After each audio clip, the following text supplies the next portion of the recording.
বক্তব্য রাখবেন ইসলামী আন্দোলন বাংলাদেশের সংগ্রামী সিনিয়র নায়েবে আমির আলহাজ হযরত মাওলানা মুফতি সৈয়দ মোহাম্মদ ফয়জুল করিম শাইখে চরমনাই। আসসালামু আলাইকুম ওয়া রাহমাতুল্লাহি ওয়া বারাকাতুহু। নাহমাদু ওয়া নুসাল্লি আলা রাসূলিল কারীম, আম্মা বাদ। ফাআউযু বিল্লাহি মিনাশ শাইতানির রাজীম। বিসমিল্লাহির রহমানির রহিম। ওয়ালা তাকরাবুজ জিনা। সাদাকাল্লাহুল আলিয়্যুল আযীম। ইসলামী আন্দোলন বাংলাদেশ ঢাকা মহানগর কর্তৃক আয়োজিত আজকে এই সম্মেলনের সম্মানিত সভাপতি, ওলামায়ে কেরাম, নেতৃবৃন্দ, সর্বস্তরের জনগণ ভাইয়েরা আমার, ধর্ষণের বিরুদ্ধে আন্দোলন চলছে। আল্লাহ পাকের শুকর, আইন প্রণয়ন হয়েছে। কিন্তু প্রশ্ন হলো এই, বিশ্বের বহু দেশেই ধর্ষণের বিরুদ্ধে আইন আছে, নাই তা নয়, কিন্তু ধর্ষণ কি বন্ধ হচ্ছে? এর কারণ খুঁজতে হবে। আমরা কেউ মনে করি নগ্ন পোশাক ধর্ষণের জন্য দায়ী নয়। আলোচনা চলতেছে, টকশোর মধ্যে আলোচনা চলতেছে, যুক্তি চলতেছে। ধর্ষণ কেন হয়? আমরা একে অপরকে বিভিন্ন যুক্তি পেশ করতেছি, কোরআনও যুক্তি পেশ করছে। আমি মনে করি বাংলাদেশ সরকারের উচিত একদল মনোবিজ্ঞানী, তাদের মাধ্যমে গবেষণা ভিত্তিক কিসের জন্য ধর্ষণ হয় সে উদ্ঘাটন করে সেই পথকে বন্ধ করা। মনোবিজ্ঞানী বাংলাদেশে আছে। যদি নগ্ন পোশাক পুরুষদেরকে উত্তেজিতই না করে, তাহলে এই পোশাক দায়ী না। আর যদি মনোবিজ্ঞানীরা বলে না এই পোশাক পুরুষদের উত্তেজিত করে, তাহলে নগ্ন পোশাক দায়ী হবে। দেখেন, আজকে আপনি ভারতের, যার দিকে তাকানো যায় না এমন সিনেমাও চালু রাখবেন আর ধর্ষকদের ফাঁসির আইন করবেন।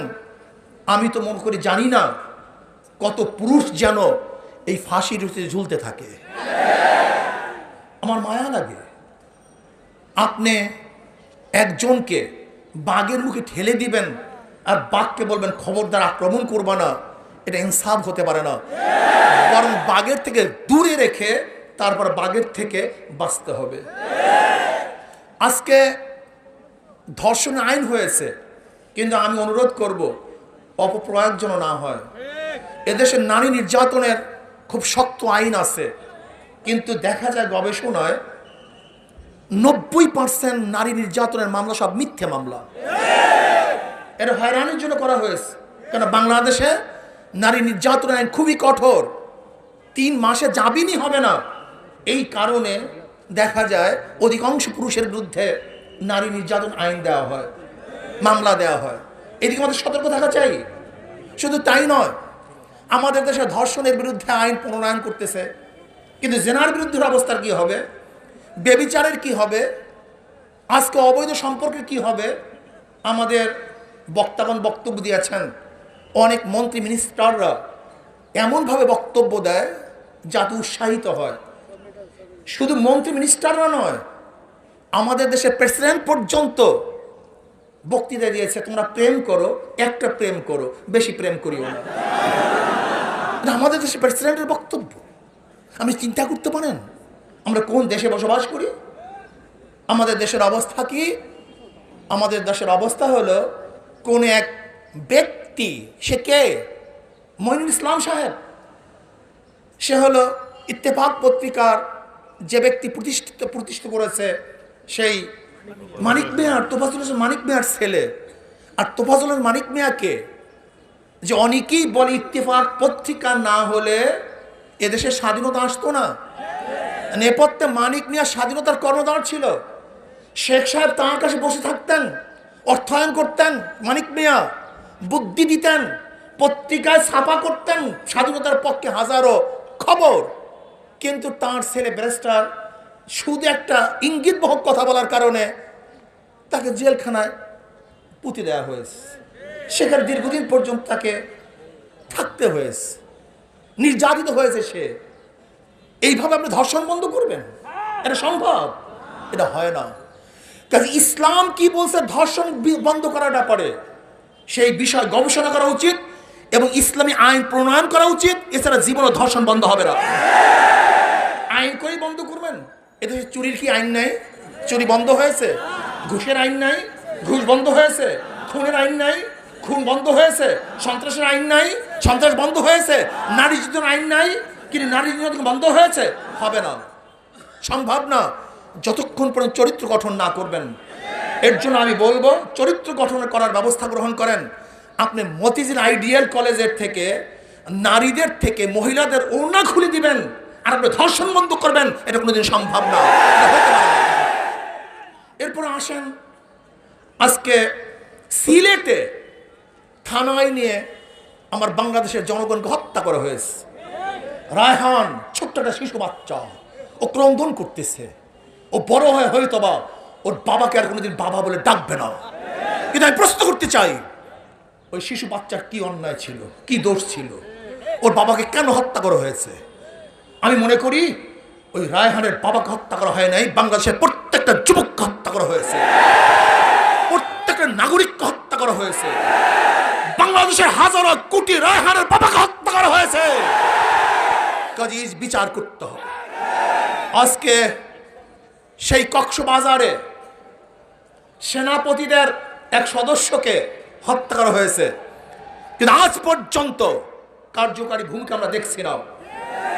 আবরার হত্যা হয়েছে, বাংলাদেশে অনেক আন্দোলন হয়েছে, সংগ্রাম হয়েছে, কিন্তু আবরারের খুনিরা আজ পর্যন্ত হাসতেছে, পরীক্ষা দিচ্ছে, কিন্তু ফাঁসির রশিতে এখনো ঝুলতে আমরা দেখি নেই।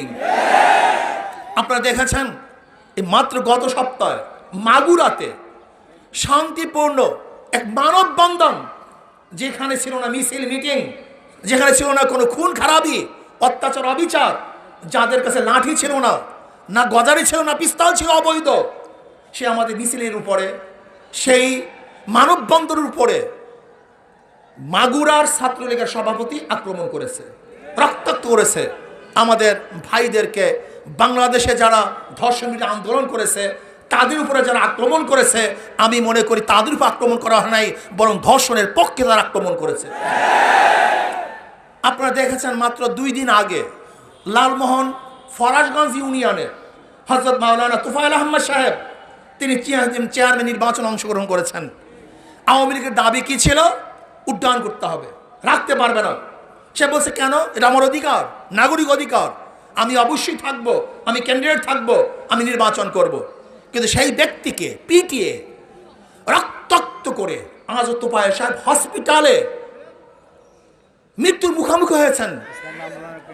ইসলামী আন্দোলন ক্যান্ডিডেট ছিল, হাত পাকার ক্যান্ডিডেট তোফায়েল আহমদ সাহেব। আমি সরকারকে বলবো, একদিকে আপনি গুন্ডা বাহিনী পালবেন আর দেশকে সন্ত্রাস মুক্ত করবেন, এটা কোনোদিন সম্ভব না। আপনি ধর্ষক পালবেন আর ধর্ষক পেলে আপনি দেশকে ধর্ষণ বন্ধ করবেন, এটা কোনোদিন সম্ভব না। আর আমরা অনেকেই মনে করি সরকার পরিবর্তন, সরকার পরিবর্তন, সরকার পরিবর্তনের প্রয়োজন আছে, কিন্তু কাকে সরকার নিয়ে আসবেন এটা দেখার প্রয়োজন আছে। বিএনপির আমলে ধর্ষণ হয়েছে, জাতীয় পার্টির আমলে ধর্ষণ হয়েছে, বিগত সরকারগুলির আমলে ধর্ষণ হয়েছে। এরা ধর্ষণকে প্রতিরোধ করতে পারবে না, বরং এমন এক সরকার বসাতে হবে যারা ধর্ষণ করে না এবং ধর্ষণের প্রতিবাদ করবে, ধর্ষণকে বন্ধ করবে। সেই সরকার ইসলামী সরকার, সেই সরকার ইসলামী সরকার। আপনারা দেখেছেন ঢাকা বিশ্ববিদ্যালয়ের ছাত্রলীগের সভাপতি তিনি ঘোষণা দিয়েছেন যে ধর্মভিত্তিক কোন সংগঠন ইউনিভার্সিটিতে তারা রাজনীতি করতে পারবে না। আমি ওই হিন্দু বেচারাকে বলবো, ছাত্রলীগের সভাপতি সাহেব, আপনি দেশটাকে কি মনে করছেন? দিল্লি মনে করছেন নাকি? এটাকে ভারত মনে করছেন নাকি? এটা নওয়াব সলিমুল্লাহ ইউনিভার্সিটি, এরা বাংলাদেশের 92% মুসলমানদের দেশে ইউনিভার্সিটি। এই ইউনিভার্সিটি গড়ছে মুসলমান, জায়গা মুসলমানদের, হিন্দুরা বাধা দিয়েছে। কাজী ইউনিভার্সিটিতে কোন ধর্মভিত্তিক সংগঠনকে কেউ যদি বাধা প্রদান করে, ওর আঙ্গুল ভেঙে হয়ে হবে, হাত ভেঙে হয়ে হবে, চক্ষু পিয়ে যাবে ইনশাআল্লাহ। প্রিয় ভাইয়ের আমার, আজকাল ধর্ষক বিরোধী আন্দোলন চলতেছে, এইভাবে ধর্ষণ বিরোধী আন্দোলন করলে হবে না। আমরা সবাই আমাদের সবাইকে মাঠে নামতে হবে, ঐক্যবদ্ধ আন্দোলন করতে হবে, সংগ্রাম করতে হবে, গোটা বাংলাদেশকে অবরোধ করতে হবে। যদি আমরা অবরোধ করতে পারি, আন্দোলন করতে পারি, তাহলে ধর্ষণ মুক্ত এক বাংলাদেশ আমরা দেখতে পারবো, খুনি মুক্ত এক বাংলাদেশ আমরা দেখতে পারবো, আমরা জেনা মুক্ত এক বাংলাদেশ দেখতে পারবো। আজকে ধর্ষণের বিরুদ্ধে আন্দোলন চলবে, কিন্তু জেনা বেবিচার চলবে, তাও হতে পারে না। একজন মেয়ের সাথে সম্পর্ক থাকে, যতদিন পর্যন্ত সম্পর্ক থাকে খুবই ভালো, যখন সম্পর্ক নষ্ট হয়ে যায় অমনি গিয়ে সেই মেয়ে ধর্ষণের মামলা আটে। এই সমস্ত ফাইজলামি চলতে পারে না, চলতে দেওয়া হবে না। কাজে ধর্ষণ বন্ধ করুন, জেনা ব্যভিচার বন্ধ করুন, খুন বন্ধ করুন এবং সন্ত্রাস বন্ধ করুন। আর দ্রব্যমূল্যের যে ঊর্ধ্বগতি চলতেছে, এইভাবে একটা দেশ চলতে পারে না। হু হু করে গতকালকে এক দাম, আজকে আর এক দাম, যা ক্রয় ক্ষমতার ঊর্ধ্বে চলে যায়। আমরা বিশ্বাস করি স্থিতিশীল সরকার যতদিন পর্যন্ত না আসবে ততদিন পর্যন্ত দেশ স্থিতিশীল হবে না। কাজে আল্লাহ পাক রব্বুল আলামিন আমাকে এবং আমাদের সবাইকে এই আন্দোলন সংগ্রাম করার তৌফিক